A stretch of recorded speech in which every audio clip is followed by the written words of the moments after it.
Olá, pessoal! Estamos aqui hoje para o nosso 7º episódio do Clínica Legal, em que hoje a gente vai estar falando sobre um tema bastante importante. Nós vamos estar falando aí sobre as próteses ou implantes faciais definitivos. Tem bastante coisa, bastante informação, bastante polêmica sobre esse assunto, mas fiquem com a gente que daqui a pouquinho a gente volta.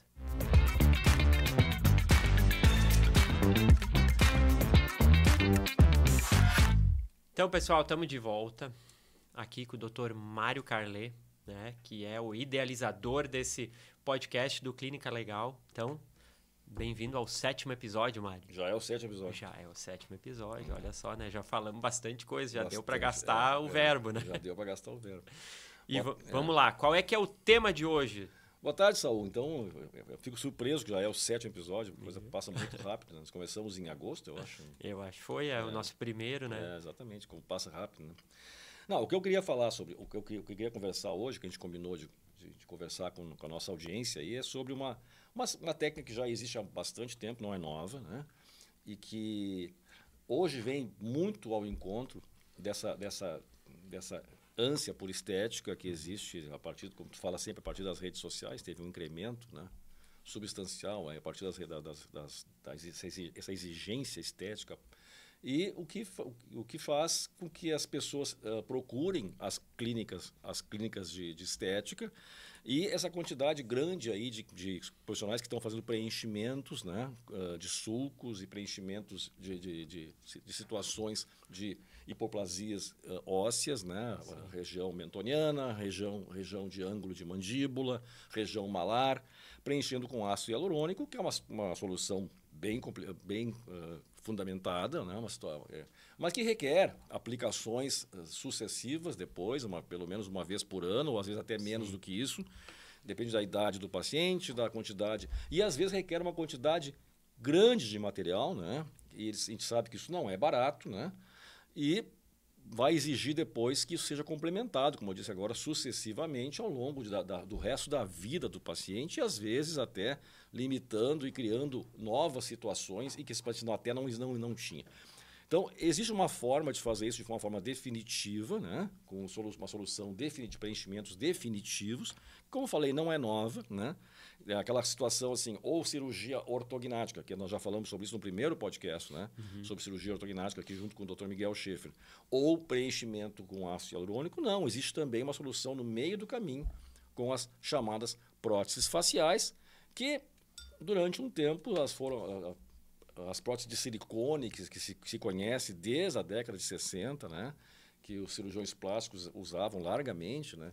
E que causavam uma série de problemas, né? De fibroses e deslocamentos, reabsorções grandes do tecido ósseo abaixo dessas próteses, né? E que causou uma certa má fama dessas próteses, né? Só que nós temos soluções muito melhores do que isso hoje, né? E é o que a gente vai falar sobre isso, né? Especialmente as que nós utilizamos, né? Que são as próteses de polietileno poroso de alta densidade. Então, acho que é isso aí que a gente vai conversar hoje. Vamos lá, tem muito assunto, né? Hoje a gente preparou até esse podcast, ele é um pouco diferente, porque a gente roteirizou, porque tem muita dúvida, né? Tem muita coisa, é muito técnico. Por quê? Porque a gente entende que quem busca uma técnica dessa também, e já diz o nome, né? A gente fala, né? Solução definitiva. Então, quando a gente quer algo definitivo, a gente tem que tirar todas as dúvidas, tem que estar muito seguro. E é o que a gente vai fazer nesse podcast de hoje, né? Então, faz as honras aí, doutor. Bota a primeira tela sobre o nosso assunto aí, então, né, que nós vamos estar falando sobre justamente esse tema, os implantes faciais. Implantes faciais. Vamos lá. Vamos começar falando... Eu sempre digo o seguinte, eu gosto de às vezes, ponderar um pouco as coisas, porque as pessoas, às vezes, têm o costume de se apaixonar por uma técnica, se apaixonar por alguma coisa, e aquilo passa a ser, aquilo está certo e o resto está errado. Aqui no nosso estado, granalizar, né? Exatamente no nosso estado, isso. ou é Inter ou é Grêmio. Ou é Inter ou é Grêmio. E não é assim, a gente está aqui justamente para trazer vantagens, benefícios, fazer comparativos, e a opção sempre vai ser do paciente. Sempre. Né? O papel do profissional, médico de saúde, é informar. É apresentar benefícios e riscos. Orientar. Orientar. Exatamente. Mas a decisão sempre é do paciente. Então, vamos começar falando um pouco sobre as vantagens dessas próteses, o que são essas próteses. Dá um contexto geral para a nossa audiência.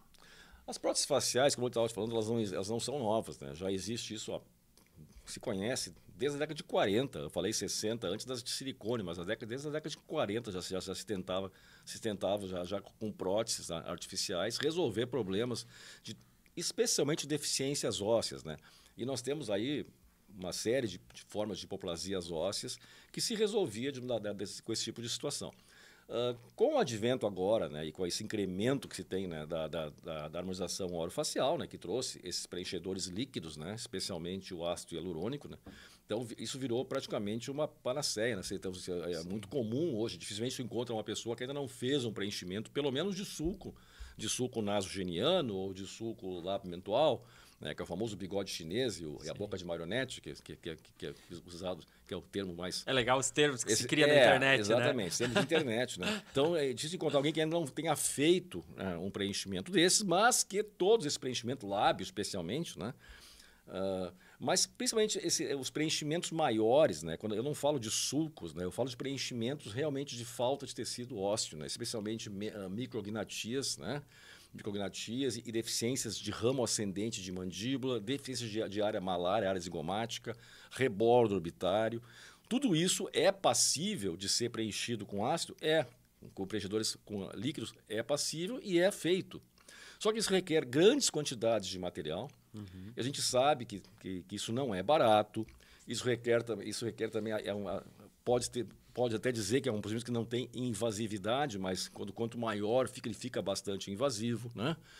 E principalmente requer que esse paciente submeta a preenchimentos sucessivamente, né, ao longo de anos, dependendo do material e da técnica que foi empregada, da quantidade que foi usada.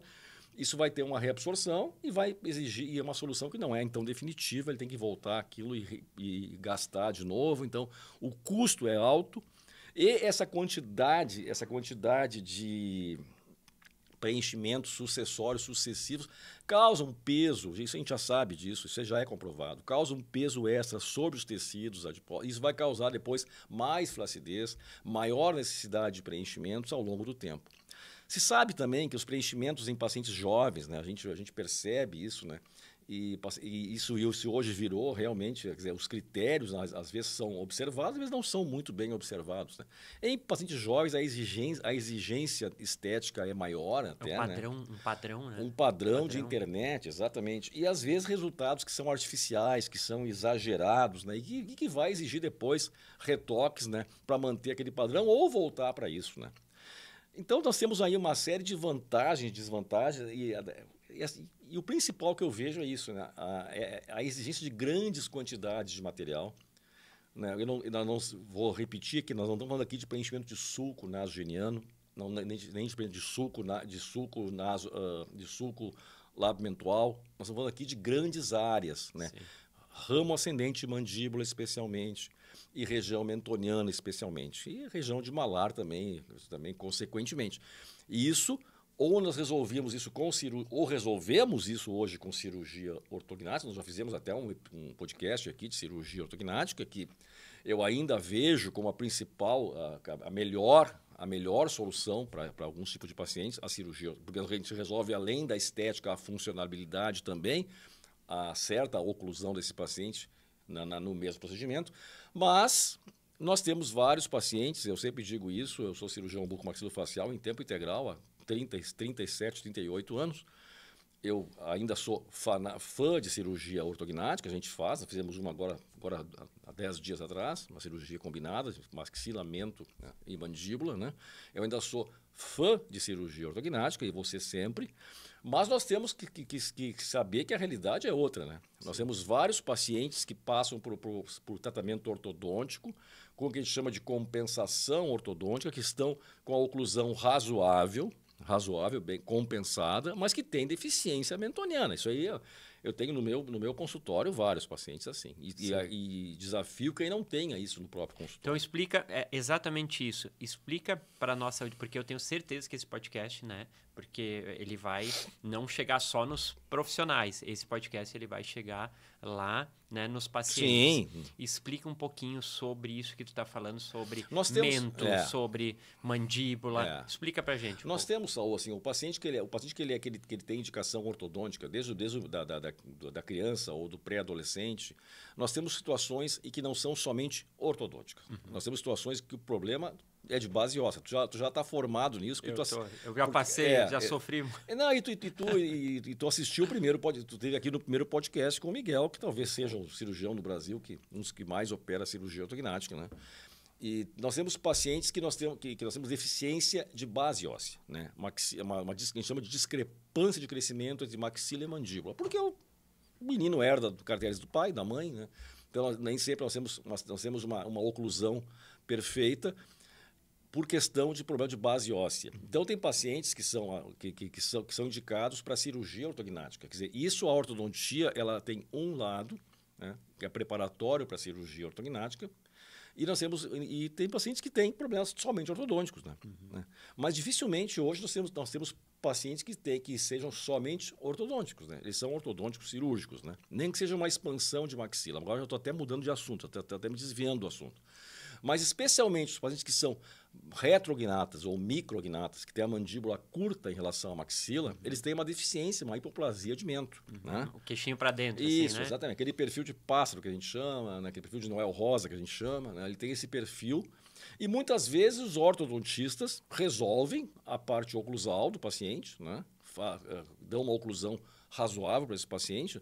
Dificilmente vai ser perfeita, porque esse problema é de base óssea, mas dá uma oclusão razoável, que ele funciona bem. Mas a gente percebe nas fotografias que ele está sempre projetando o mento para frente, né? Porque ele não gosta do perfil. Da mesma forma, as deficiências de ângulo de mandíbula, de ramo ascendente de mandíbula. Quer dizer, muitas vezes o paciente está compensado. Isso que eu quero dizer assim, nós temos uma gama de pacientes nos consultórios de ortodontistas que fazem compensações ortodônticas, às vezes até porque o paciente preferiu isso. Muitas vezes o profissional coloca as duas situações. O seu caso, do seu Saul, o senhor é um paciente que vai ter que passar por uma cirurgia ortognática, então a sua ortodontia vai ser feita de uma forma, vai levar 1 ano para fazer uma descompensação, e depois, cirurgicamente, o cirurgião vai colocar a mandíbula para frente, e o mento para frente, e a maxila para trás ou para cima, a maxila vai fazer avanço de maxila, de mandíbula, impacção. Tudo isso são as técnicas que a gente usa, né, de cirurgia ortognática e que vai acertar daí a oclusão do paciente e esse resultado estético. Sim. Mas muitas vezes o paciente não aceita isso, ele não quer fazer. Ele quer, mas doutor, tem uma forma de eu resolver isso, de eu conseguir morder melhor, mastigar melhor. Aí eu posso fazer uma compensação ortodôntica contigo, né? Às vezes, o que se fazia muito era extrair 2 pré-molares e tal. Hoje, cada vez se faz menos. E ganha esse espaço com isso e dá para o paciente uma oclusão razoável. Nunca vai ser perfeita, mas razoável. Mas ele vai continuar com aquela deficiência de mento, deficiência de ramo ascendente, às vezes de região malar, de região... quer dizer, de pré-maxila, e ele vai ter esse perfil que ele não gosta disso. Sim. Né? E aí nós temos uma forma de resolver isso. Né? Hoje se resolve isso como? Com preenchedores, os preenchedores líquidos, né? Especialmente o ácido hialurônico, como eu falei até há pouco, requer uma grande quantidade de material para isso, né? Porque não é um sulco nasogeniano, não é um sulco labio-mentual, são preenchimento de todo um ramo ascendente de mandíbula, de toda uma região mentoniana, requer grande quantidade, seu custo é muito alto, e esses materiais reabsorvem, né? E tem necessidade de ser complementados, né? Eu não vou entrar no detalhe, depende do material que o colega usa, mas pelo menos uma vez por ano, né? Quando muito, né? Pelo menos tem que ser refeito isso. Sim. Então, com as próteses faciais, né? Nós damos uma solução definitiva, né? Definitiva numa coisa que teria que ter um trato sucessório aí. E o custo ele vai acabar sendo menor, porque uma cirurgia pequena, uma cirurgia de um porte médio, e às vezes até pequena, se for, por exemplo, a região malar, uma cirurgia ambulatorial, com anestesia local, e que vai resolver um problema de uma forma definitiva, o que ele teria que fazer várias e várias aplicações de ácido hialurônico. E uma coisa que é interessante, Saul, também, eu queria abrir um parênteses aqui, quando a gente fala isso eu lembro que no primeiro podcast aqui, que eu e o Miguel conversamos sobre cirurgia ortognática, né? Quando a gente fala em soluções definitivas, né, a gente tem que ter um pouco de cuidado com isso, né? Porque a grande vantagem de técnicas bem executadas, é que elas não são definitivas na forma estanque da palavra. Quer dizer, a gente sempre pode reverter isso, né? Com as próteses faciais, nós também podemos fazer isso, né? Quer dizer, uma situação de infecção que pode acontecer, né? É uma complicação que não é comum, ainda bem, mas ela pode acontecer, ela pode ser removida. Uma situação em que o paciente acabou não gostando, ela pode ser removida, né? Da mesma forma que ela foi colocada, né? Quer dizer, ela é definitiva em relação às aplicações de ácido hialurônico. Ela não requer manutenção. Exatamente, não requer preenchimentos sucessivos, né? Mas ela sempre permite que se possa removê-las depois, né? Perfeito. E o que se falava muito, tu falaste que são técnicas que tiveram, assim, que foram polêmicas, né? E foram muito polêmicas mesmo, né? Hoje elas voltaram com força total, né? Porque com essa exigência que a gente fala sempre, eu e tu aqui, desde as redes sociais, né? Criou uma exigência estética muitas vezes fora desproposital, né? Mas elas voltaram com força, né? Com a harmonização orofacial, né? Mas as próteses sempre existiram, né? E o que se falava delas, né? Dessas próteses, né? Porque sempre se fala em relação às próteses de silicone, né? Que elas eram colocadas de forma subperiostal, né? Abaixo do periósteo, abaixo do plano muscular, abaixo do periósteo, mas não eram fixadas ao tecido ósseo. Criava uma bolsa ali, né? Criavam uma fibrose muito grande e acabava aquilo comprimindo o tecido ósseo e causava grandes reabsorções de tecido ósseo, às vezes com grandes infecções, né, com grandes abscessos, o que favorecia o aparecimento de maiores reabsorções. Então, isso sempre para os cirurgiões bucomaxilofaciais, né, e especialmente aqueles que trabalham com cirurgia ortognática, né, essas próteses sempre foram vistas com um pé atrás, né? Mas isso mudou completamente nos últimos 10 anos. Né? Nós temos as próteses hoje são todas elas fixadas com parafuso cortical, o material evoluiu sobremaneira, silicone praticamente, eu desconheço, né? Quer dizer, talvez alguns cirurgiões plásticos mais antigos que ainda usem silicone, mas as próteses são ou de PMA, nós vamos falar depois sobre isso, né? E que nós não utilizamos, e as próteses de polietileno poroso, sim, que nós utilizamos de alta densidade, que são as próteses que nós usamos e que são muito previsíveis, né? Previsíveis e que são fixadas pelo menos com 4 parafusos bicorticais, ou parafusos corticais, e que vão impedir essa movimentação, vão impedir a reabsorção de tecido ósseo e vão ficar ali vão ficar na situação ali, criando uma situação que o paciente goste, né? Um perfil que ele se adapte bem. Mas é isso, quer dizer, eu acho que elas trazem mais uma forma, né? Uma forma de solução definitiva em relação aos preenchedores líquidos, né? Mas que sempre tem a possibilidade de ser removidas, né? Elas têm esse grau de reversibilidade também, que é importante para qualquer técnica que a gente chama de embelezadora ou cosmética. Sim. Dá segurança para o paciente. Exato, dá segurança. Exato. Né? Eu gosto de usar um termo, a gente já usou numa conversa, né? O preenchedor líquido, eu uso um exemplo assim, é como se a gente tivesse ali, né? Eu pego uma bexiguinha, um balão de borracha, né? Aquela borracha ali, ela representa a nossa pele, né? Eu vou encher aquela bexiguinha de água. Aí, daqui a pouco, eu esvazio ela de novo, representando como se o material estivesse sendo absorvido. Aí eu encho de novo, eu sempre vou ter que encher um pouquinho a mais. Exatamente, a exigência é maior. Um pouquinho a mais. Por quê? Porque aquele balão, assim como a nossa pele, quando ele espicha e ele volta, ele depois para atingir, digamos assim, ela gasta, né? Sim, a exigência é maior. Né? Então, eu sempre preciso preencher um pouco a mais, Sim, porque esse peso, isso é comprovado, esse peso do material sobre os tecidos, ele vai causar uma flacidez, né? Isso mesmo. E essa flacidez, ela vai exigir, na próxima aplicação, uma compensação, né? Uma quantidade maior de material. Exatamente. E assim nós vamos indo, né? É isso mesmo. É por isso que eu digo, assim, eu não sou contra, né? Eu tenho vários ex-alunos, mas muitos mesmo, que estão trabalhando exclusivamente com isso, né? Com preenchimentos faciais, né? Acho que para sulcos ele funciona muito bem, né? Para sulcos eu acho maravilhoso, né? Mas nós temos tem limitações, né? Quer dizer, para refazer um mento, refazer um ângulo de mandíbula, um ramo ascendente de mandíbula, requer uma quantidade grande de material, isso não é barato, e como eu falei, requer que isso seja exatamente, que seja refeito pelo menos uma vez por ano. Legal. Vamos lá, a gente falou, né? Estamos falando muito sobre as próteses de polietileno poroso, né? Mas a gente entrou aí rapidamente no assunto das próteses de silicone e PMMA. Exato. Né? Nos fala um pouquinho sobre... Vamos começar a falar sobre a de silicone, por que ela já não é mais recomendada e depois vamos para a próxima. Quando a gente fala para paciente em prótese, né, o paciente que nunca ouviu falar nisso, a primeira coisa que ele pensa é em prótese de silicone. Né? Porque existe prótese de mama, não existe... Né? E as próteses de silicone para mento, elas sempre existiram. Né? Sempre existiram. Né? Os cirurgiões plásticos usavam. Né? Eu desconheço algum cirurgião bucomaxilo que tenha usado ou que use. Né? Mas os cirurgiões plásticos, ela era largamente empregada. Né? Com acesso, muitas vezes, extra-oral, né? Por abaixo do mento e muitas vezes também por acesso intraoral, que é o que a gente faz, né, com as próteses de polietileno poroso de alta densidade. Mas o problema das próteses de silicone é que elas não eram fixadas. Né? Esse é o principal problema da prótese de silicone. Né? Ela é colocada abaixo do periósteo. Né? Nós temos a mucosa da região mentoniana, que ela é aberta, afastada. Um plano muscular, depois nós temos o periósteo, que reveste o tecido ósseo, abaixo, entre o periósteo e o tecido ósseo, essa prótese era colocada.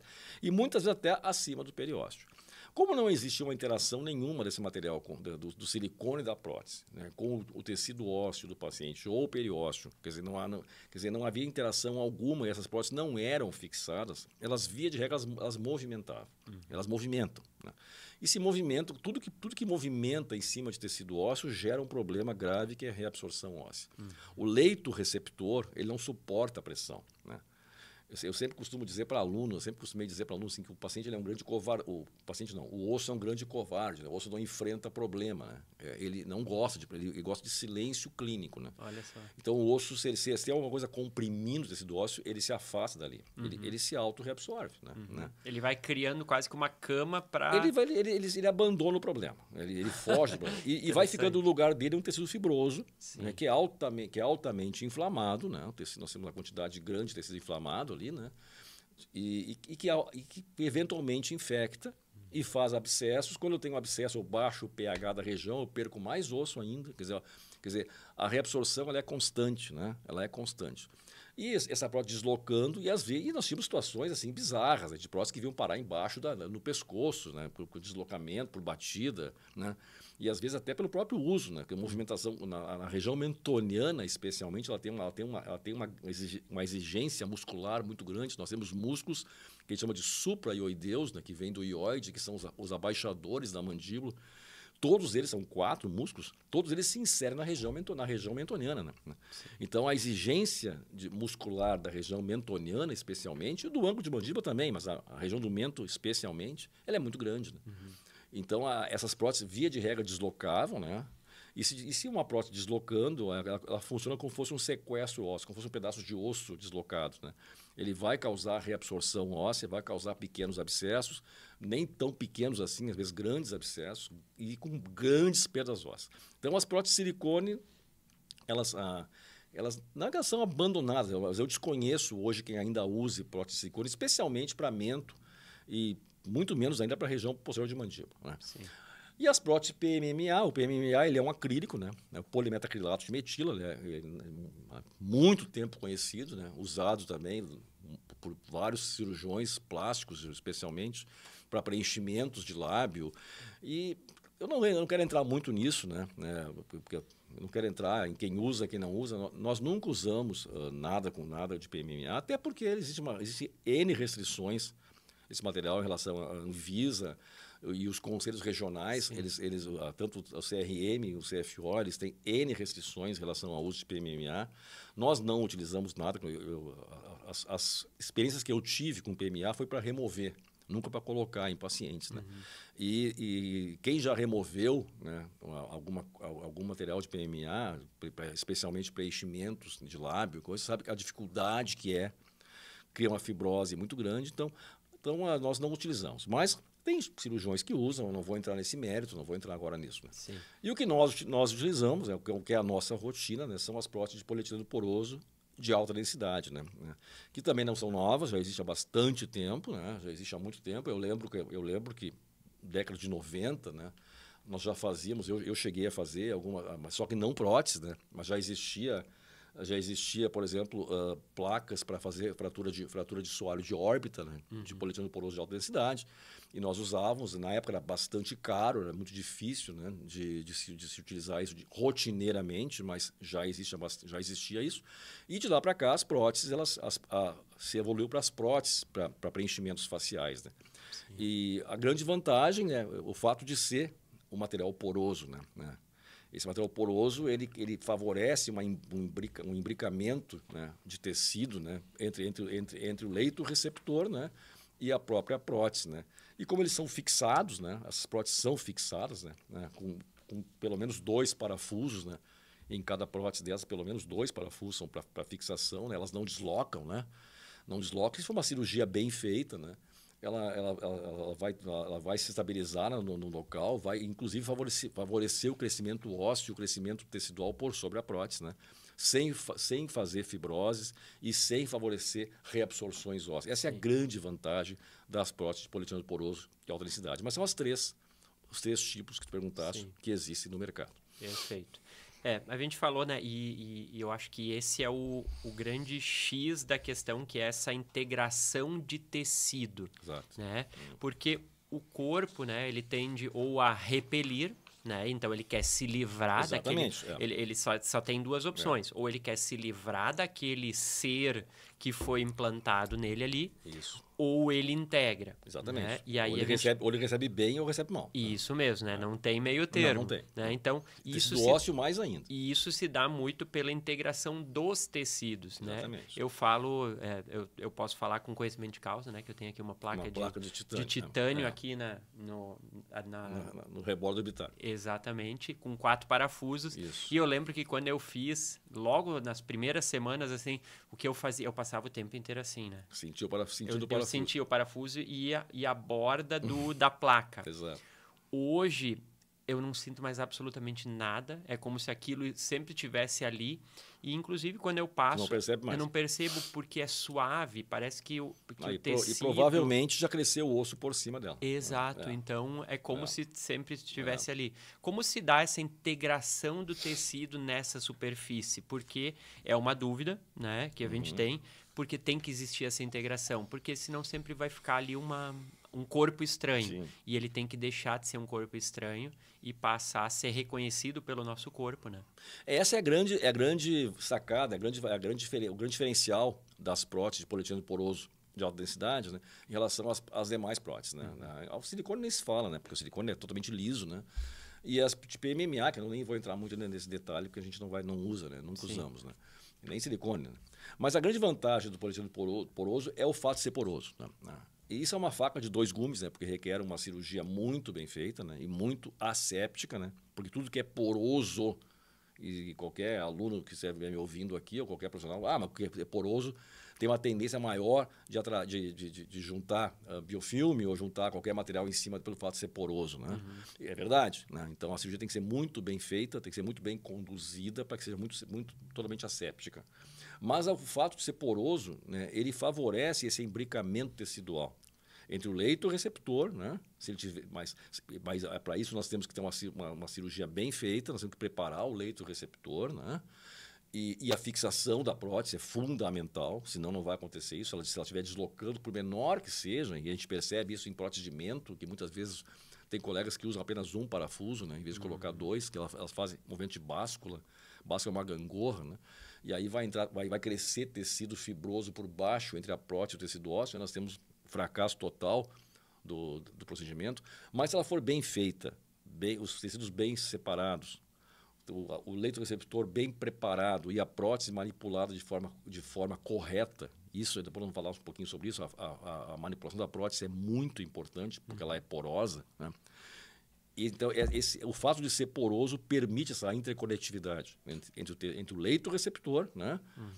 E a própria prótese. E, inclusive, tem muitos trabalhos aqui, inclusive de cirurgiões até do próprio país e muitos nos Estados Unidos que mostram isso, né? Que mostram que crescimento ósseo, inclusive, né? Crescimento ósseo, né? Quer dizer, além de não haver reabsorção, que é o que nós não queremos, reabsorção do leito receptor, reabsorção óssea, nós temos crescimento ósseo, né? Assim como a tua placa de titânio, por exemplo, né? Que eu tenho certeza que hoje, se a gente fosse remover hoje, ela estaria totalmente incorporada ao teu tecido ósseo do teu rebordo orbitário. Essas próteses também, elas se incorporam, né? Com crescimento tecidual, com o tecido ósseo se formando, inclusive, entre o leito receptor e a própria prótese, né? Isso se dá pela estrutura porosa, né? Além do que, a estrutura porosa também permite que nós possamos esculpir essa prótese, né? A gente evita muito isso, né? Nós temos uma gama, depende do fornecedor que o colega está usando, mas elas têm formatos diversos, né? Para diversas situações também. Mas o fato de ser poroso nos permite também fazer pequenas adaptações, né? Pequenas esculturas, né? A gente tem que evitar brocas para evitar que se estrague a prótese, mas até muitas vezes com o próprio bisturi, se a gente puder, elas permitem isso, a estrutura porosa permite que nós façamos pequenas adaptações sem estragar essa principal característica que é a própria estrutura porosa. Mas essa interconectividade ela acontece porque as próteses são porosas. Isso acontece só com esse tipo de prótese de polietileno poroso de alta densidade. Legal. E vamos lá, vamos entrar. Nós temos estudos aí, tanto em vivo quanto em vitro, que mostram isso, né? Sim. Essa interação... É comprovado isso. É comprovado. Nós temos estudos que mostram que é essa interação e a biocompatibilidade, né? Quer dizer, aquelas são completamente compatíveis com os tecidos vivos, né? E livre de qualquer ação tóxica ou citotóxica que possa advir de outro tipo de material. Sim. Eu lembro que lá no início, lá quando eu botei a minha placa, daí uma das coisas que o doutor falou, ele não, mas mais pra frente, se te incomodar, a gente pode tirar. Era uma coisa, né? E eu lembro que no início, assim, não, eu vou tirar. Hoje seria muito difícil. Eu vou tirar. Eu acho que passou 3 meses da cirurgia. Pra que eu vou tirar? Exatamente. Por que eu vou tirar? Porque não incomoda e realmente ela foi totalmente integrada, né, com o corpo, que é o que acontece com as próteses. Exatamente. O titânio funciona mais ou menos semelhante a isso, né? Quer dizer, existe uma relação, uma biocompatibilidade das próteses de titânio, né, que é essa que tu tens aí, dessa placa que tu tens aí, dessa microplaca de 1,5 milímetro, com o tecido ósseo, né? E aqui as próteses também elas têm essa relação de biocompatibilidade. Isso já é comprovado, tanto in vitro quanto em vivo. E vamos lá, vamos entrar um pouquinho, a gente vai falar um pouco sobre as principais aplicações, né? E a gente vai falar um pouco tecnicamente e depois sim, a gente vai entrar um pouco na questão da estética, né? Para ver o quanto elas também modificam o rosto, né, do paciente, porque é uma questão que eu sempre falo, a pessoa tem que se gostar, né? Ela tem que estar satisfeita com o que ela vê no espelho e a gente não tem o direito de interferir nisso, é uma decisão que é sempre dela. Né? Mas vamos lá, antes da gente falar sobre a questão da estética, né, a gente tem algumas situações que são utilizadas essas próteses faciais, né? E daí, dentre elas, aqui nós temos hipoplasias, lipodistrofia, algumas questões, né, pós-cirurgia ortognática, flacidez tecidual. Traz para nós um pouquinho sobre alguns casos que são interessantes. E aí, para você, nossa audiência aqui, a gente preparou também aqui, ó, um instrumento aqui, né? Que o doutor vai estar, o nosso paciente, que ele vai estar mostrando também, em alguns momentos, vai estar interagindo aqui com o nosso crânio. Não demos nome para ele, né? Não, a gente tem que dar um nome. Eu acho que vamos lançar uma enquete nesse podcast para dar um nome para esse nosso crânio. Paciente, exatamente. Mas vamos lá, vamos começar falando sobre hipoplasias, lipodistrofia. Explica para nós. Nós temos algumas situações em que o paciente, por si só, né, como eu falei, questões hereditárias, questões congênitas, ele tem hipoplasias, ele tem a formação tecidual deficiente em algumas situações, né? E às vezes pode ser o paciente por um todo e algumas situações em que nós temos hipoplasias, inclusive em dentes, inclusive de esmalte, né? Que não é o caso aqui, mas assim como nós temos em todos os tecidos, nós temos também tecido ósseo. Nós temos algumas situações de que simplesmente eu tenho, por exemplo, uma região mentoniana hipoplásica, né? Às vezes, como eu falei, às vezes a oclusão está muito bem compensada, mas eu tenho, por exemplo, um paciente com deficiência de mento, como eu tenho também paciente com deficiência de ramo ascendente de mandíbula, né? E como eu tenho também pacientes com deficiências, no caso aqui de região zigomática, região malar, né? Essa região aqui, essa que tu fraturaste, né? Sim, um tempo atrás. Exatamente, aqui assim. Exatamente. Né? Então, nós temos muitas hipoplasias de teciduais, de tecido duro aqui, que nós podemos em vez de fazer enxertos ósseos, né? Isso é uma coisa também que um dia eu posso me perguntar, por que eu faço enxertos ósseos, né? Porque a gente sabe que os enxertos ósseos, eles via de regra reabsorvem, né? Eu passei a minha vida inteira fazendo enxertos ósseos, ainda faço menos do que eu fazia antes, mas nunca com esse objetivo aqui, né? Porque quando a gente pretende, a gente faz enxertos ósseos hoje para poder colocar implantes em algumas situações. Isso ainda continuamos fazendo menos do que se fazia há um tempo atrás, mas ainda nós usamos. Mas para colocar implantes, né? Que não é o nosso caso. Aqui nós precisamos ganhar volume, né? E ganhar volume, a gente sabe que os enxertos ósseos, com o passar do tempo, eles reabsorvem, né? Então, nós precisamos usar materiais que são inertes, né? Materiais inertes, né? Então, no caso aqui, ou eu faço isso com placas e parafusos, né? Ou a gente faz com as próteses faciais, né? Então, hipoplasia é isso, né? É uma deficiência de tecido, né? Especialmente região mentoniana, região de ângulo, de ramo ascendente e ângulo de mandíbula, região zigomática, né? Ou região lateral do nariz também, muitas vezes, né? E que vai gerar aquele sulco que eu falei há pouco, que pode ser resolvido também com preenchedores faciais, o sulco nasogeniano. Tu falaste também antes em lipodistrofia. Isso mesmo. A lipodistrofia é vamos dizer, uma explicação bem rápida, assim, e talvez muito leiga, né? Seria uma distribuição deficiente anormal de gordura, né? De tecido adiposo, né? Então, nós temos situações em que o paciente tem um lado diferente do outro, né? Ele tem um lado maior que o outro, né? Especialmente, isso se percebe muito na região mandibular, né? E, às vezes, a gente pode resolver isso, às vezes, com a bichectomia. Eu já fiz isso de um lado só, por exemplo, né? E tentar compensar do outro lado, né? Mas, em vez de retirar de um lado, a gente pode aumentar do outro, né? Então, a lipodistrofia é isso, uma distribuição anormal de tecido gorduroso, e a gente sabe que o tecido gorduroso subcutâneo ele que dá o formato da pele, né? Perfeito. Ele dá o formato da face do paciente, né? E existe uma perda, inclusive, disso, né? A gente sabe que com o envelhecimento, né, a gente perde colágeno, né? Que é o substrato de qualquer tecido, né? Então a gente vai perdendo o colágeno com a idade, né? E vai ficando mais evidente, né? Essas falhas, entre aspas, né? Essas assimetrias faciais, né? Que o pessoal resolve hoje com os preenchedores, né?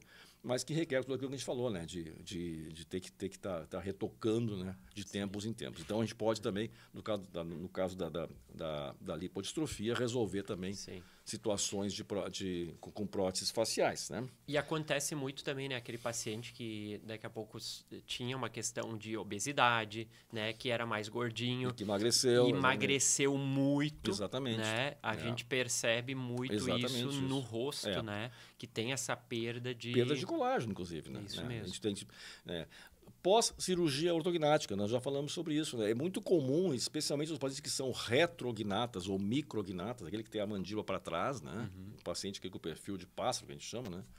E que muitas vezes a cirurgia ortognática, por mais que se faça a mentoplastia também, porque geralmente a gente faz maxila, mandíbula e mento no mesmo procedimento, mas às vezes até isso vai causar vai gerar depois um perfil que ele não gosta, né? Que ele ainda podia ter. E as mentoplastias cirúrgicas, vamos dizer assim, mentoplastias com osteotomia, né? Que são depois ortognáticas, elas são limitadas. A gente pode avançar. Sim, não dá para ir até o... Exatamente, a gente avança o mento. Porque né? tem a questão funcional. Exatamente, da mordida. Toda a musculatura que acompanha, né? Essa musculatura que eu falei agora, que é os músculos abaixadores da mandíbula, que se inserem na região abaixo da região mentoniana, né? Então, as mentoplastias de avanço, né, feitas com cirurgia, com osteotomia, elas são limitadas. E muitas vezes o resultado não contempla aquilo que o paciente queria, né? Então, com uma prótese menor, de 5 milímetros, com um avanço de 5, uma prótese pequena, se consegue, muitas vezes, dar para aquele paciente o resultado que ele esperava, né? Então, pós-cirurgia ortognática se faz isso também. A mesma coisa quando se fala em região de ramo ascendente de mandíbula, né? Às vezes pós-cirurgia ortognática, às vezes também o paciente fica às vezes com um lado frente do outro, às vezes ele não gosta do resultado, né? Especialmente em homens isso, né? Essa mandíbula mais quadrada, né? Que nós temos, esse aspecto mais quadrado, às vezes o paciente busca muito isso, né? E isso se consegue muitas vezes somente com prótese, né? Não tem como conseguir isso de outra forma, né? Por exemplo, com cirurgia ortognática, né? Se consegue com prótese, né? Somente isso, né? Região malar, região zigomática, da mesma forma, né? Por mais que a gente faça avanço de maxila numa cirurgia ortognática, às vezes o avanço também é limitado, né? Limitado ao planejamento cirúrgico que foi feito, né? Então, muitas vezes, por mais que se consegue uma boa oclusão e o paciente continua ainda insatisfeito, por exemplo, com uma hipoplasia da região zigomática. E a gente consegue uma prótese pequena, né, uma cirurgia simples, com anestesia local, no próprio consultório, devolver dessa condição para o paciente. E sem nenhum tipo de cicatriz aparente. Cirurgias feitas por dentro da boca. Né, por dentro da boca. Exatamente. Isso é muito importante ressaltar aqui. Exatamente. Sem cicatrizes, porque são todas por dentro da boca. Exatamente. Então, eu tive uma paciente, alguns anos atrás, né, uma menina muito bonita, inclusive, que ela tinha uma patologia que até não é muito comum, né? Que a gente chama de síndrome do seio silencioso, né? O seio maxilar, ele por uma pressão negativa, né, da próprio seio, ele diminui, ele causa uma deficiência na região zigomática. E na época a gente resolveu isso, né? O otorrino que trabalha não junto comigo, mas que a gente tem pacientes em comum, né? Que me encaminhou o caso, ele fez a cirurgia interna do seio. E nós resolvemos a hipoplasia, na época com uma placa de titânio, sem anti-sectutez, né?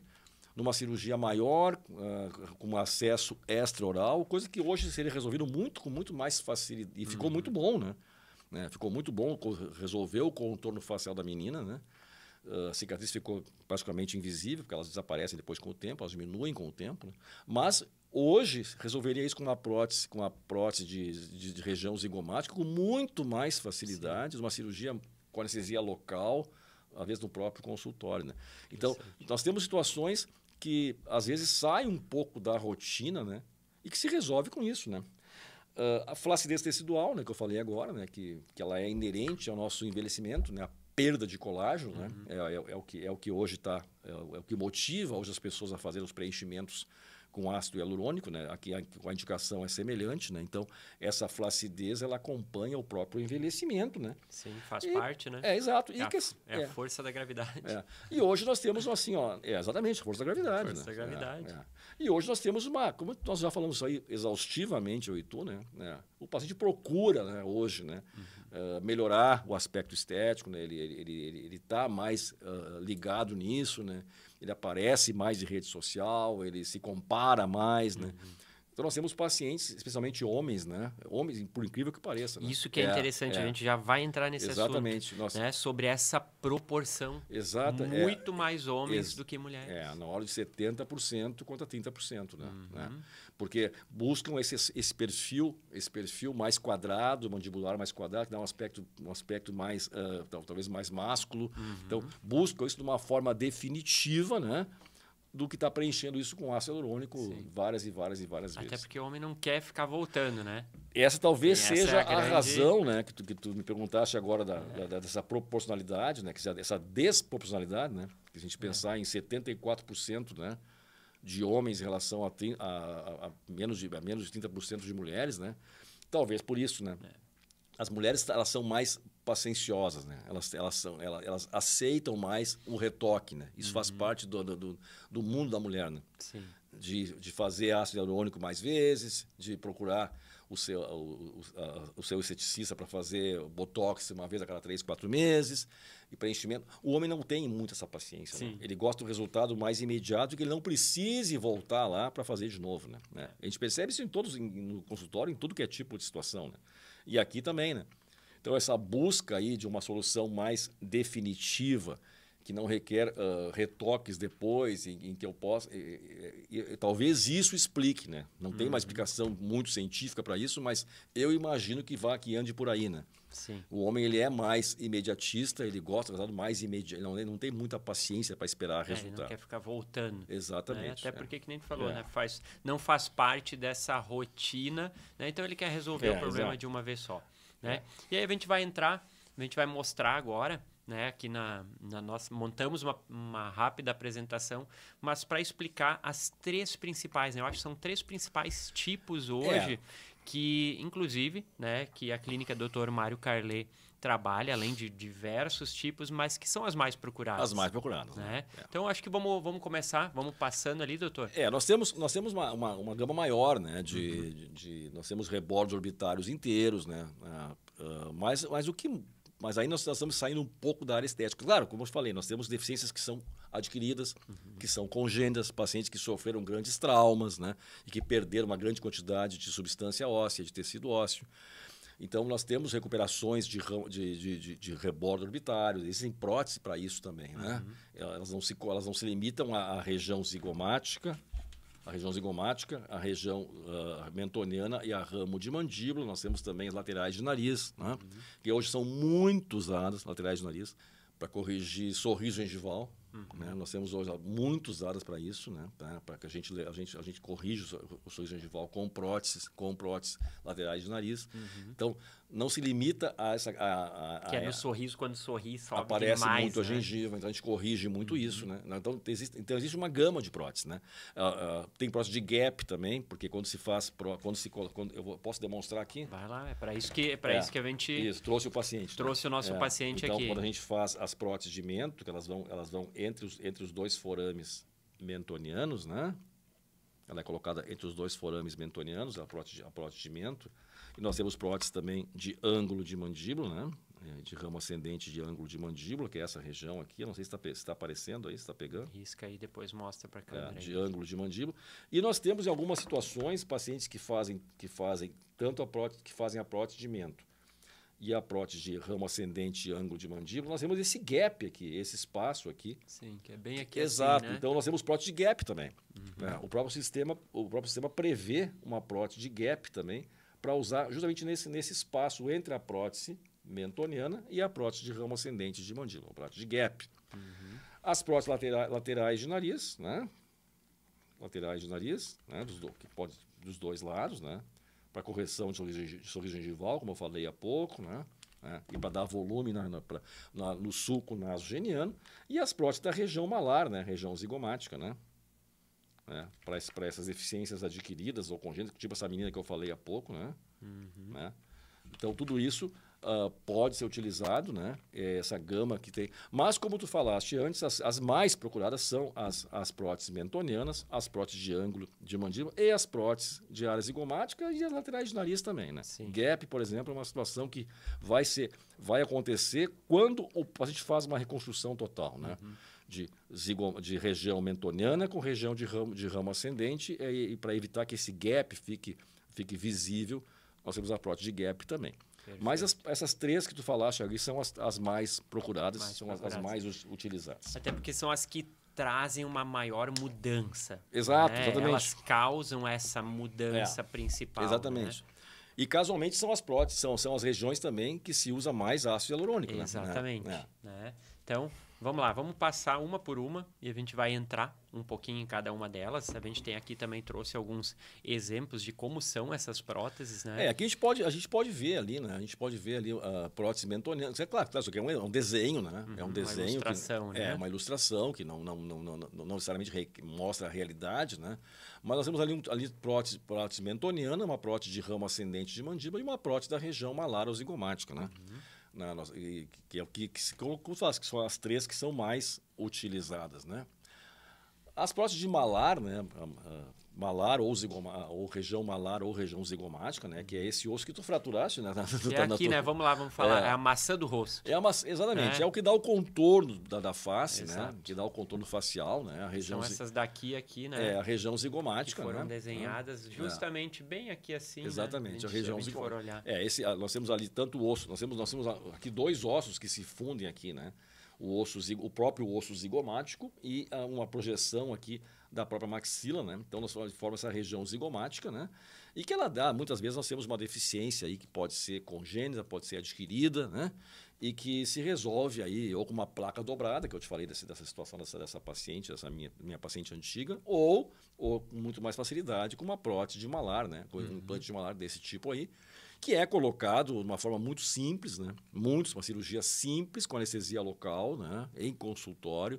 Claro, requer todos com cuidado, não sei se nós vamos ter tempo de entrar em técnica, acho que não vamos entrar muito em técnica cirúrgica, mas como eu disse, as próteses de polietileno poroso, né?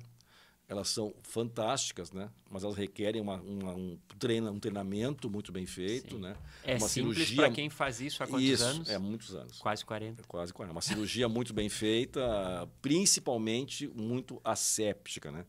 Então, ela requer que o cirurgião troque totalmente a vestimenta quando manipula a prótese. Quer dizer, nunca esquecendo que elas são colocadas por acesso intraoral, né? A boca ela é um meio contaminado, então nós temos que evitar qualquer tipo de contaminação, né, nesse tipo de prótese, né? Mas elas são muito tranquilas de serem colocadas. As de lateral de nariz e as de região de malar são muito mais fáceis, são cirurgias muito mais tranquilas, né? Então seria essa aqui, a implante de malar, né? A gente tem ali, né, um pouquinho como são elas também, né? O formato. Esse formato. O formato, né? Nós temos tamanhos diversos, como aparece ali, né? Tá, que vão nos fornecer um maior ou menor grau de avanço dessa região, né? Sempre lembrando que tem uma direita e uma esquerda, né? Obviamente, né? Nós temos duas áreas, né? Nós nunca somos totalmente simétricos, né? Mas a gente tem que tentar dar uma simetria maior. Então nós temos a direita, todas elas têm a direita e a esquerda, né?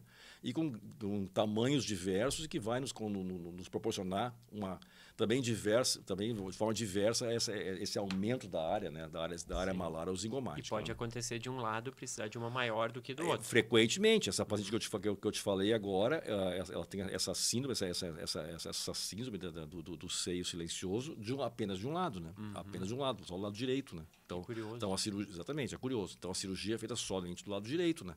Mas quando eu tenho deficiências aqui adquiridas, congênitas, por flacidez, pela própria idade, requer que se manipule as duas áreas. Então eu tenho que sempre escolher um par, né? A prótese direita e a prótese do lado esquerdo, né? Por isso nós temos ali todas elas, né? Direita e esquerda, né? As próteses de mentos talvez sejam as mais conhecidas, né? Aquelas que, como eu te falei, que desde a década de 40, 50, que as próteses de silicone começaram com as próteses de mento, né? Eu desconheço se hoje ainda algum cirurgião plástico ainda utiliza, né? Mas as começaram as próteses faciais pelas próteses da região mentoniana, né? Hipoplasia de mento, né? O paciente com aquele perfil, né, de micrognata ou de retrognata, né? E às vezes compensado ortodonticamente, que não quer se submeter a toda uma cirurgia ortognática. Uma coisa que é bem interessante, Saul, a gente recebe muitos pacientes em consultório com essa insatisfação, né, em relação ao perfil, né, de retrognatia ou micrognatia, e que tu vai observar esse paciente ortodonticamente, ele está muito compensado, né? Sim. E aí dizer, seguinte, o senhor tem que fazer uma cirurgia ortognática. Me disseram isso, mas para fazer isso tem que fazer toda uma descompensação do que foi compensado. Quer dizer, todo o novo tratamento ortodôntico, que vai levar um ano, pelo menos isso, né? Nesse período, ele vai se sentir pior do que ele está, porque vai descompensar, então ainda vai projetar com maior intensidade o problema que ele não gosta, né? Para depois fazer uma cirurgia ortognática, que eu acho que é o mais correto, né? Que vai resolver estética e função, né? Uma cirurgia maior, né? Com anestesia geral, hospital, uma série de coisas que ele não está disposto a fazer. Sim. Então, durante muito tempo, eu sempre discuti isso com colegas meus cirurgiões, né? Mas eu não faço prótese porque ele tem que fazer ortognática. Eu também acho isso, né?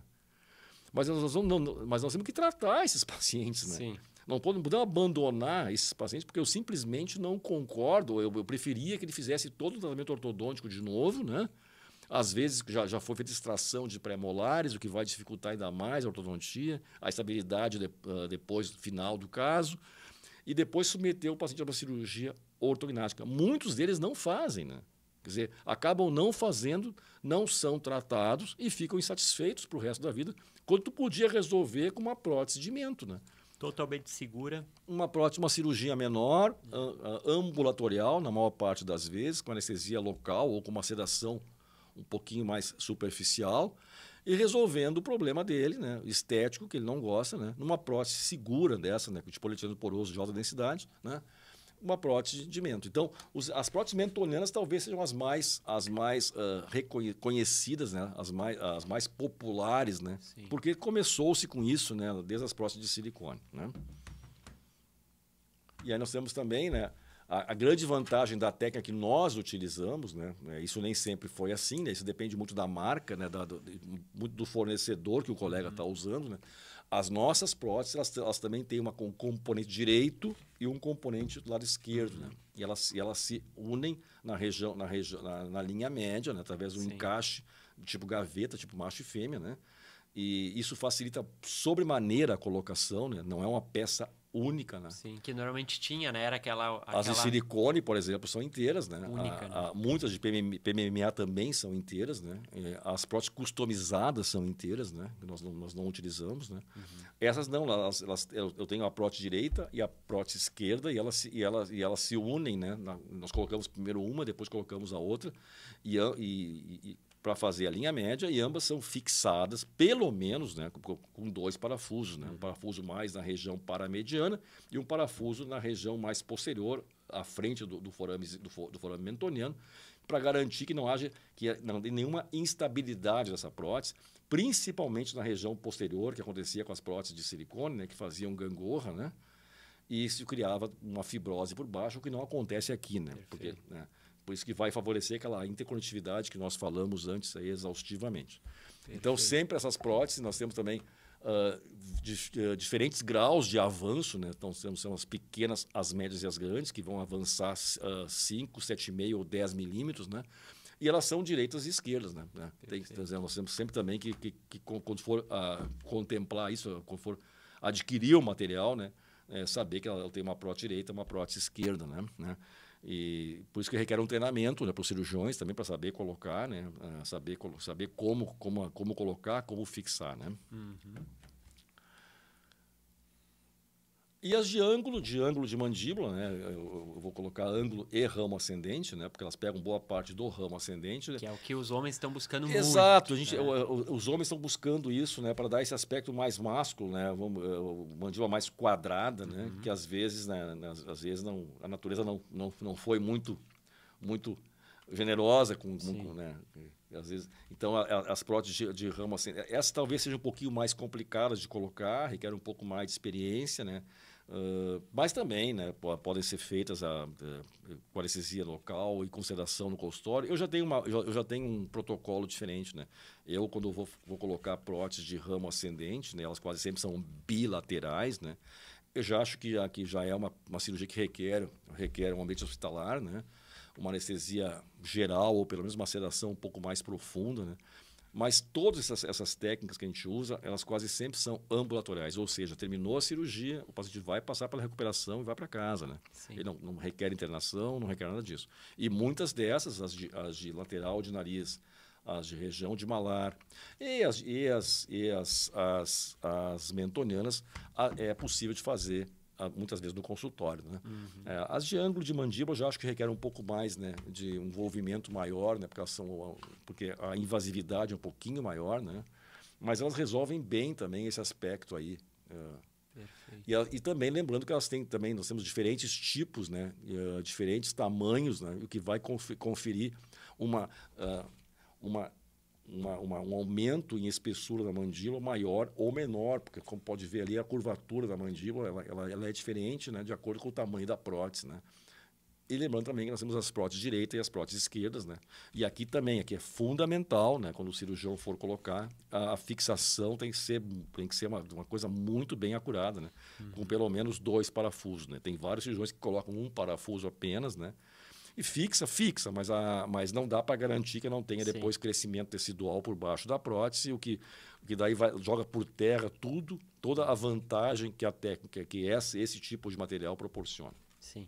E aí vamos entrar numa questão, né, que a gente viu as 3 principais aqui, mas que é bem importante. Como é feita a avaliação, a análise que diz assim, bom, eu quero tal resultado. Então, cabe, né, ao profissional a saber o tamanho, o ângulo correto.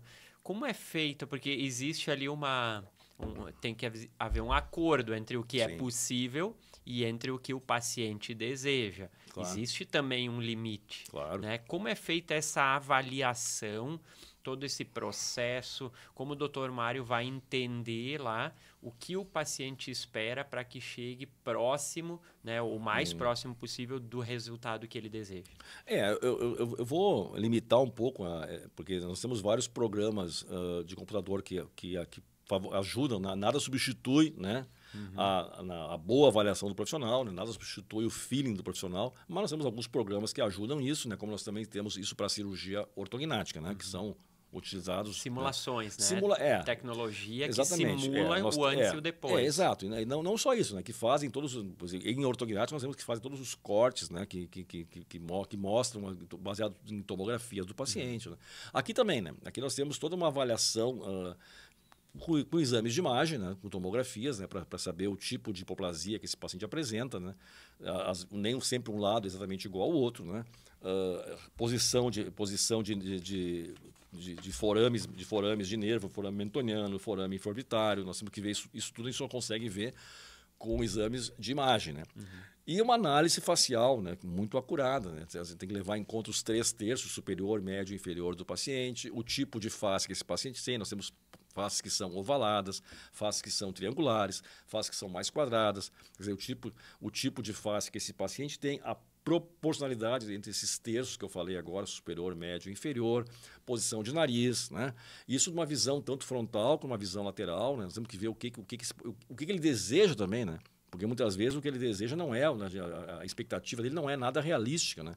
A gente tem que colocar esse paciente numa expectativa realística. Até aqui a gente pode ir, daqui para frente de outra forma. Mas a avaliação é feita através de fotografias, né? De uma análise física, né? De um exame físico, né? E fotografias, né? Fotografias, né?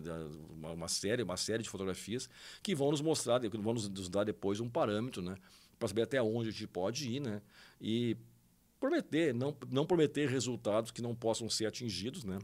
Nunca esquecer que nós temos toda essa parte também da responsabilidade civil, que a gente já falou exaustivamente no aqui. No último episódio, né, em que a gente falou sobre prometer resultados. Que foi muito assistido, né? Quer dizer, a gente tem que saber que a gente está lidando com seres vivos, né? São coisas que têm uma carga aleatória, às vezes que depende muito do próprio paciente, condições do paciente, condições dele sistêmicas. Então, tudo isso tem que ser levado em conta, né? Mas a avaliação se dá dessa forma, né? Fotografias, né? Uma série de fotografias, avaliação criteriosa, né? De proporcionalidade de terços da face, avaliação tanto frontal quanto lateral e uma análise radiográfica, tomográfica, né? Muito acurada para ver limitações, localização de forames tanto mentoniano quanto forame infraorbitário, posição de fossa nasal, tudo isso tem que ser levado em conta, né? Raízes de dentes, que também nós vamos colocar parafusos, temos que saber aonde estão, tudo isso tem que ser levado em conta, né? Exames laboratoriais, né? Isso aí não vai sair, não vai sair fora de qualquer procedimento cirúrgico bem planejado, né? É uma cirurgia eletiva, né? Não é uma cirurgia de urgência, né? Então, exames laboratoriais, né? Com aqueles normais que se pede para qualquer paciente, paciente asa 1, que a gente chama, o paciente que é saudável, né? Tem que ver tempo de coagulação, tem que ver função renal, né? Tem que ver glicemia, tudo isso que a gente faz para qualquer tipo de paciente que vai submeter até para remover um siso, né? Vai para uma cirurgia ortognática, é a mesma, semelhante a isso, e aqui também, cirurgia, né? Tem um corte. Como é uma cirurgia, como é uma cirurgia eletiva, né? Se parte com todo um planejamento pré-operatório, às vezes com a participação do médico assistente do paciente, para alguns pacientes que têm uma limitação aí de cardiopatias ou o que seja, né? às vezes com a participação do médico, assim, como qualquer cirurgia eletiva, né? Como qualquer planejamento que se faça, né? Para uma cirurgia eletiva. Mas o que tu perguntaste é uma análise criteriosa, né? De proporcionalidade que nós temos entre os 3 terços da face, o tipo de face, né? O tipo de desenho da face, através de exame físico e uma análise né? De várias fotografias com angulações diferentes. E o mais interessante, né, é que isso nos dá, embora exista todo um processo, e aqui eu vou trazer é impossível a gente não comparar com os preenchedores líquidos. Sim, né? claro, sempre. Por quê? Porque todos esses exames, eles nos dão previsibilidade. Sim. Né? Eles servem para isso, que é algo que também, quando Sim. a gente vai para os preenchedores tradicionais líquidos, não existe também toda esta preocupação. Né? Então, é importante se falar que, embora exista tudo isso, exame, imagem tomográfica, tudo que tem que ser feito, o pós-operatório dele é extremamente simples e tranquilo. Né? O pós é bastante tranquilo. Parece ser, né? Mas tudo é por precaução. Né? Claro. Existe muita precaução para que o pós-operatório seja extremamente simples. Sim. Né? Como é esse pós-operatório? Como tu falaste, sempre que a gente faz planejamento, né? Como na vida da gente é assim, né? Tudo que a gente planeja, claro que a gente pode ter ao longo da nossa vida mesmo surpresas, e a gente tem eventualmente, né? Mas elas são mais difíceis de acontecer, né? Quando a gente planeja, a vida da gente é assim, né? Quando a gente planeja isso, a gente limita a quantidade de surpresas indesejáveis, né? No caso de cirurgia eletiva é a mesma coisa, né? Quanto mais tempo a gente perde no planejamento, né? A gente prevê situações que possam acontecer e prevê como resolver situações que possam, possíveis interações ou possíveis intercorrências que aconteçam, né? Mas normalmente não acontecem, né? Um bom planejamento, né? Isso como tu disseste, né? Planejando bem, nós vamos ter depois um bom pré-operatório, vai nos proporcionar um bom pós-operatório também, né? O pós-operatório ele é tranquilo, né? Dentro do que possa chamar de tranquilo um pós-operatório de uma cirurgia oral, né? Todo mundo já passou por uma cirurgia dentro da boca, nem seja para remoção de siso, eu já nem falo de cirurgia ortognática, que a invasividade é bem superior, mas uma cirurgia dentro da boca sabe que nós vamos ter um grau de edema, né? É normal, né? O edema é uma reação de defesa do próprio organismo, né? Quer dizer, os tecidos eles incham, nós temos um edema, né? Eventuais hematomas que podem acontecer também, né? Isso é previsível, a gente consegue controlar, não evitar, né? Porque a gente nem quer evitar isso, né? E às vezes nem pode, né? Não, nem pode. O inchaço é uma defesa do corpo, nem pode, né? Porque o processo inflamatório, né? E quando a gente fala em inflamação, não quer dizer infecção, né? São coisas distintas, né? Ele é um passo do processo cicatricial, né? Ele tem que acontecer, né? O organismo tem que se defender, né? Ele tem que haver um processo inflamatório, né? Com tudo aquilo que a gente conhece, né? De sinais da inflamação, né? Para poder ter um processo cicatricial. Então, a gente não quer evitar isso, a gente quer diminuir, né, os seus próprios efeitos, né? Então, nós temos medicação anti-inflamatória, um corticoidezinho ajuda também, gelo, do normal de qualquer cirurgia, né? Bolsas de gelo, faixas de contenção, né?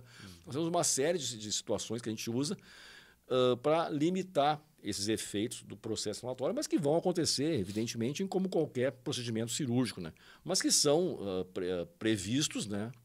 Acontecem, né? A gente apenas limita os seus efeitos, e vão se limitar também a 3, 4 dias, né? Que é o gráfico maior do processo inflamatório, e depois começa a curva descendente, né? Do edema, do hematoma, né? E o paciente requer, então requer como qualquer cirurgia, né, intraoral, que o paciente se afaste, né, pelo menos alguns dias, né, pelo menos 3, 4 dias, né. Nós vamos ter uma limitação da dieta também, né, dieta mais pastosa e fria, né, líquida e fria no início, depois pastosa e fria nos primeiros dias, né, depois gradativamente vai, como qualquer cirurgia. Vai sentindo, né? Qualquer cirurgia oral, né. O que é bem importante a gente levar em conta nesses pacientes, e muitos são pacientes que têm uma exigência estética, né, muito grande, né. E às vezes eles complicam um pouco com isso, porque é até engraçado, né? É com o exercício físico, né? Isso é inerente a qualquer procedimento estético. Quando eu posso voltar a fazer academia? Exato. Eles já são pacientes que têm essa necessidade, né? Eles são pacientes que dão muita ênfase a esse tipo de situação, né? E a gente pede, se for possível, pelo menos por 3 semanas, né? Porque tudo que puder ser feito para permitir que o organismo vá carrear todo o seu processo cicatricial para aquela situação, né? E não para uma situação, por exemplo, fazendo musculação ou pedalando aí 100 quilômetros. Quer dizer, se ele puder segurar isso por uns 21 dias, a gente pede sempre isso, né? Isso é normal de qualquer procedimento, quando a gente faz isso em ortognática também, né? Quer dizer, cirurgias que têm um pouco mais de invasividade, apesar de que essa aqui não tem muita invasividade, mas tudo que a gente puder fazer para contribuir para aquele processo cicatricial se dar de forma mais tranquila, a gente pede, né? Então, isso a gente sempre pede, né? Se puder evitar grandes esforços físicos, pelo menos 2 a 3 semanas, né? Mas, tirando isso, é um pós-operatório muito tranquilo, né? Semelhante a qualquer tipo de cirurgia intraoral, de uma invasividade aí média ou pequena. Sim. E importante falar também, né? Tu falou sobre a pressa, a urgência. O resultado definitivo... isso é muito importante, né? Ele também tem seu tempo. Todo um extrato muscular, né? Que vai ser modificado, né? A gente enfrenta muito isso em cirurgia ortognática, né? Os pacientes, mas eu tenho uma dificuldade maior de abrir a boca, né, durante um certo tempo. Isso vai acontecer, né?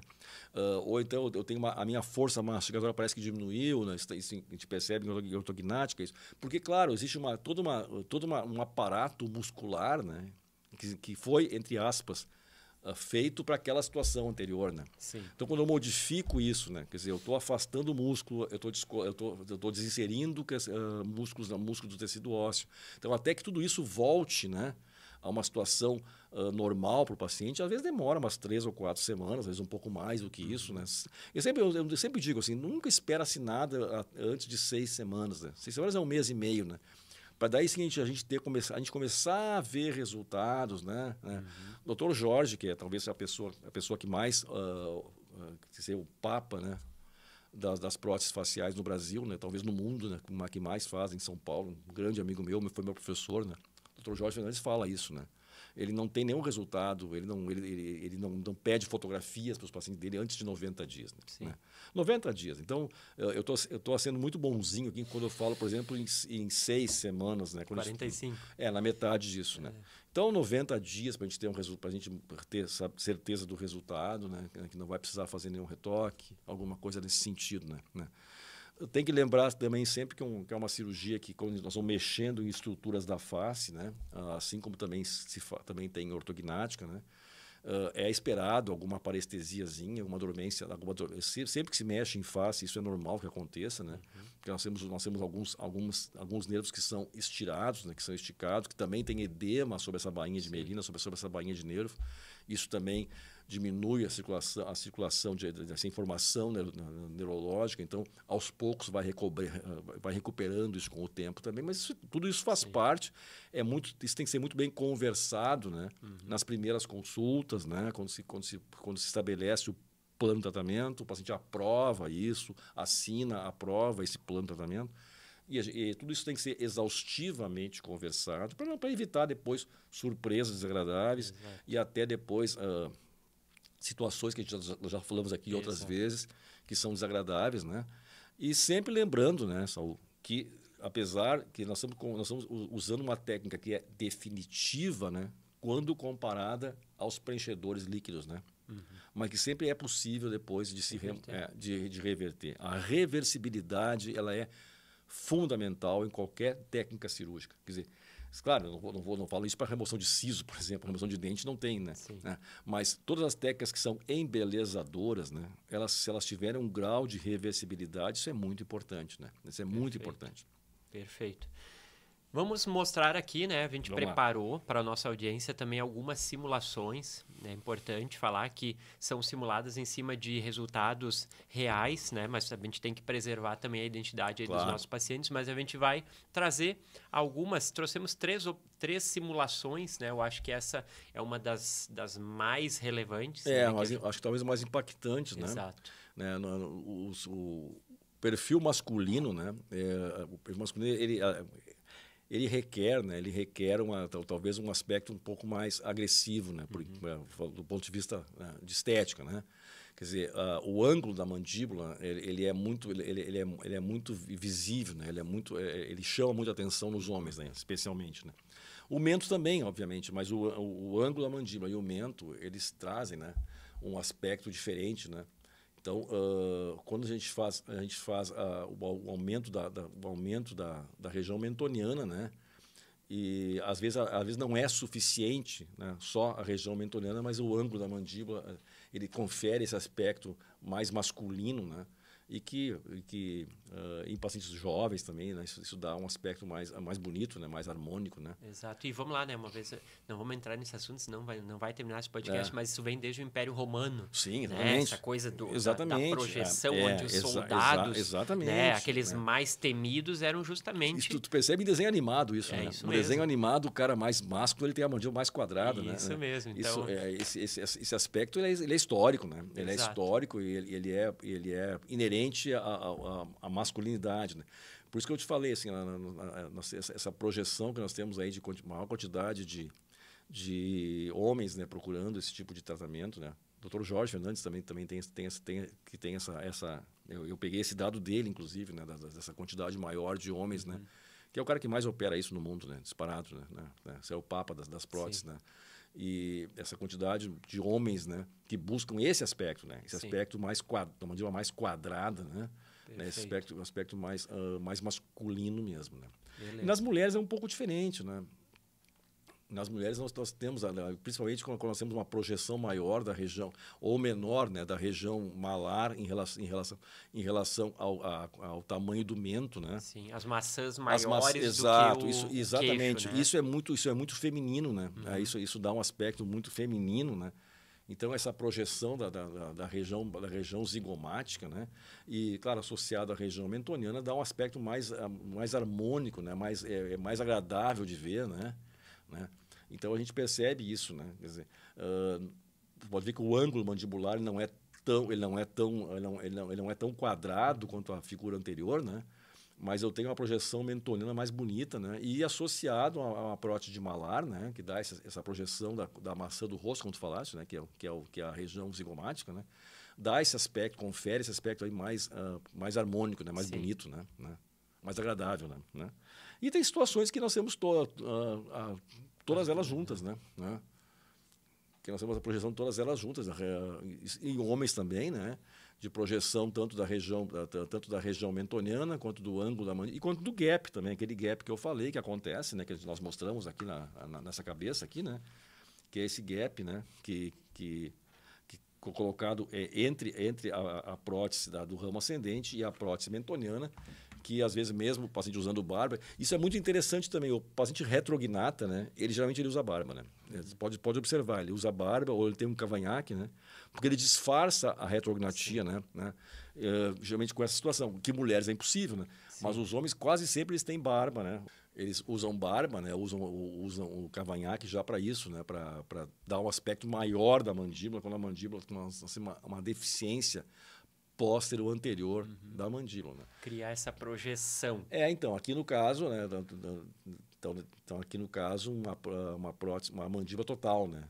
Tanto a região mentoniana, que dá aquele aspecto ali mais, aquela curvatura da região mentoniana, né?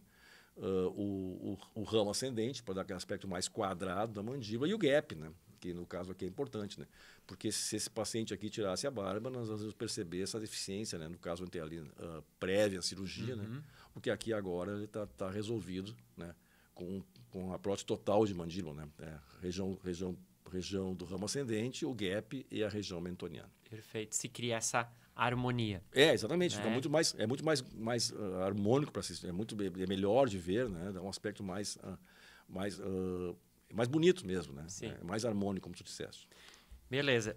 É impossível a gente não falar, né? Que é um tema que nos trouxe até aqui, por isso que é o Clínica Legal também, né? Sobre a questão da importância dessa questão, eu gosto de entrar, da promessa. Né? Da promessa. Por quê? Porque a gente sabe que muitas vezes quando a gente lida com estética, quando a gente lida com um assunto como esse, né? Em tempos de harmonização facial, de próteses, de implantes, né? Quais são os cuidados que tanto pacientes quanto profissionais precisam ter para que o acordo entre eles, né, fique, como tu falou, né, dentro de uma perspectiva realística. Isso é fundamental, né? Como qualquer procedimento, né, cirúrgico, especialmente esses que são, que a gente chama de cosméticos, né, ou que vão conferir depois um aspecto mais cosmético, mais embelezador, né, eles são carregados por uma expectativa, né, às vezes muito grande, né? E às vezes fora da realidade, né? Às vezes extrapola, né, resultados que seriam realísticos, né? Extrapola aquilo que é possível de se conseguir, né? Então a gente tem que trazer o paciente muitas vezes para essa realidade. Às vezes não é só o paciente, é a família dele toda, né? Porque imagina, eu estou vendo o meu irmão a vida toda, né? De uma forma, daqui a pouco ele vai aparecer de outro jeito, né? Então, às vezes, não é só o paciente, né? Nós temos que doutrinar toda a família dele que convive com ele, namorado, familiares, né? Então, tem que saber o que esperar daquele resultado, né? Então, eu sempre digo, como qualquer procedimento um pouquinho mais, que requer um pouco mais de invasividade, ou que vai mexer com essa parte mais cosmética, né? É necessário primeira coisa, né? Muita conversa, né? Quer dizer, não é na primeira consulta, né? A primeira consulta a gente apenas mostra o que existe, né? Como qualquer procedimento, né? Que a gente ensina para o aluno isso, né? A primeira consulta, ela é a primeira consulta, né? Só a gente fazer um exame físico, uma boa anamnese, ver o que ele deseja, o que ele espera do tratamento, né? Qual é a principal queixa desse paciente, né? Se é possível resolver de outra forma, né? Com menos invasividade. Se é possível resolver de outro jeito, se ele quer resolver daquela forma, se ele sabe até onde a gente pode ir. Isso é a primeira conversa, né? E aí nós vamos solicitar exames de imagem, vamos solicitar exames laboratoriais e vamos continuar conversando sobre isso, né? E aí mostrando para ele alguns casos, né, até onde se pode chegar, né, para criar uma consciência nele e na família toda, né, de quem cerca esse paciente, né, do que esperar do resultado, né? E o que isso implica, né? Que tipo de cirurgia, que tipo de abordagem, que tipo de anestesia será feita, se é hospital, se consultório, como vai ser o pós-operatório. É muito comum, né? Quem trabalha com ortognática e quem está nos assistindo aqui que sabe que eu estou falando isso, né? É comum os pacientes pós-ortognática se arrependerem, né, na primeira semana, né? Porque né, meu Deus, né? Porque depois ele passa a adorar a cirurgia, né? Ele se arrepende de não ter feito antes, né? Mas eu sempre digo isso, na primeira semana tu vai me xingar um pouquinho, né? Porque vai acontecer, nós vamos ter edemas, nós vamos ter hematomas, nós vamos ter o que é proporcional a qualquer cirurgia, né? Qualquer colocação de prótese, né? As mulheres colocam prótese de mama e tem todas as limitações de levantar braço, de dirigir, coisa, mas querem o resultado, né?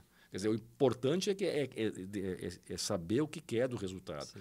E poder, em vez de prometer resultados, né, mostrar até onde se pode ir, quais são as limitações, o que eu posso oferecer e se eu estou contemplando aquilo que ele deseja. Né? Sim. Porque, às vezes, eu não posso operar, né, que operar para mim. Né? Exato. E aí a cirurgia não é do cirurgião. Eu anotei aqui uma coisa que muitas vezes, né, e a gente percebe isso, se entra num processo de eu vou fazer a mesma coisa em todos os pacientes, né? Aquele padrão, é uma linha de produção. Exatamente isso. E não se escuta o paciente. Exatamente. Quer dizer, tem todos o mesmo perfil, né? A gente vê muito isso em rinoplastia, a gente vê bastante isso, né? Quer dizer, isso diferencia o cirurgião de outro, né? Quer dizer, não é linha de produção que tu falaste, né? Nós temos cada pessoa tem todo o seu envolvimento familiar, emocional, histórias que ele já traz de antes, frustrações que ele teve, tudo isso vai desaguar no teu planejamento, no teu procedimento e no teu pós-operatório. E o resultado vai ser proporcional a tudo isso. Nós temos que trazer esse paciente e essa família a essa realidade. Senão, realmente, nós vamos acabar tendo problemas. Né? A gente já falou sobre isso, né?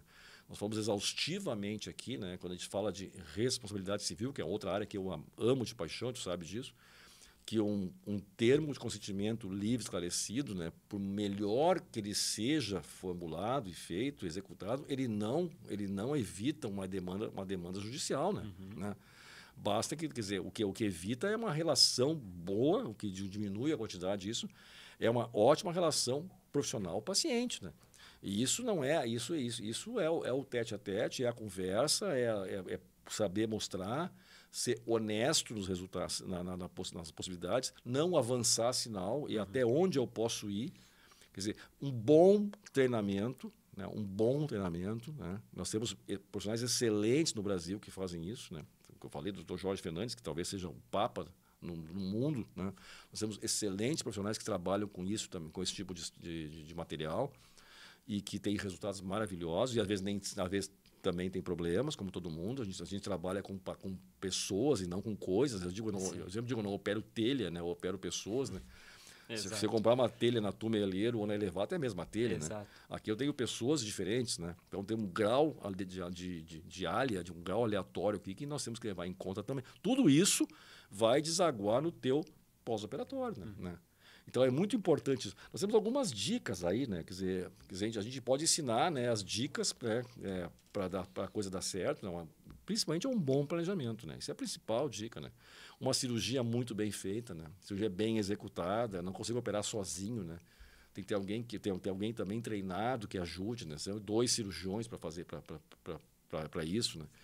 Uma indicação bem feita, se a cirurgia é grande, vão levar para o hospital esse paciente, não fazer coisas no consultório em que eu tenho limitações, por exemplo, não fazer grandes sedações em consultório, né?